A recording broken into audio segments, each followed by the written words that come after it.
Good evening, History 711. So, tonight we're going to attempt to answer the question as to a practical example of a difference between the principles of liberty and freedom within Western history. So, in regards to the question of the difference between freedom and liberty within Western tradition, one document in particular raises the eyebrows of those who would dare differentiate between the two. The Magna Carta has long been viewed as a mixed blessing in both historical context and more particularly as to whether or not it actually furthered the freedom and liberties of 13th century England. Since the document was brought about as a compromise between King John and his then disgruntled barons, one might further assume that the entirety of the feudal system was not proportionately represented within the document. And indeed, one of the major criticisms inherent within the document is the sleight of hand, whereby due process is afforded to all free men. However, free men were to include those who were not subjugated to any form of vassal ownership or servitude under the current system of feudal baronry. So while the interest of the disgruntled lords in question may have been addressed, the overall premise of appropriately disseminated liberty is still left to question. And so we ask ourselves, what is the Magna Carta? How was it conceived? And what distinctions does it present in regards to the differences between liberty and freedom?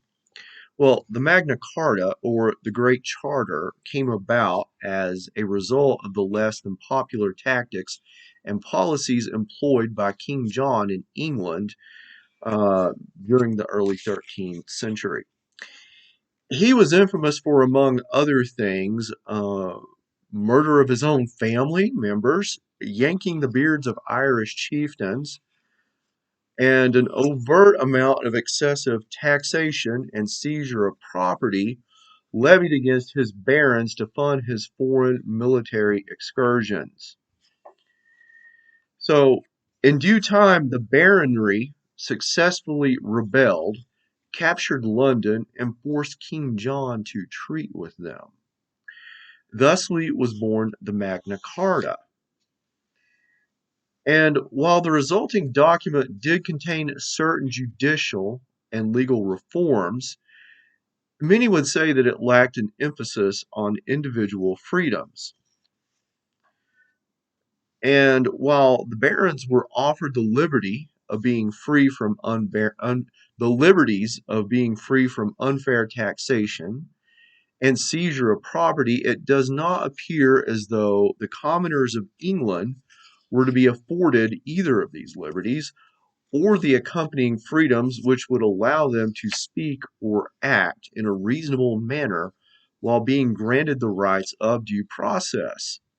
Thusly, this presents us with a fairly excellent example of the differences between freedom and liberty.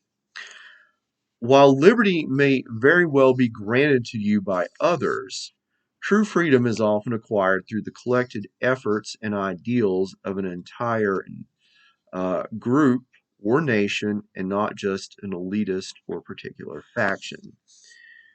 So I hope that this has opened your mind to the ideas this evening of some of the differences which can be presented between the distinctions of freedom and liberty. Thank you.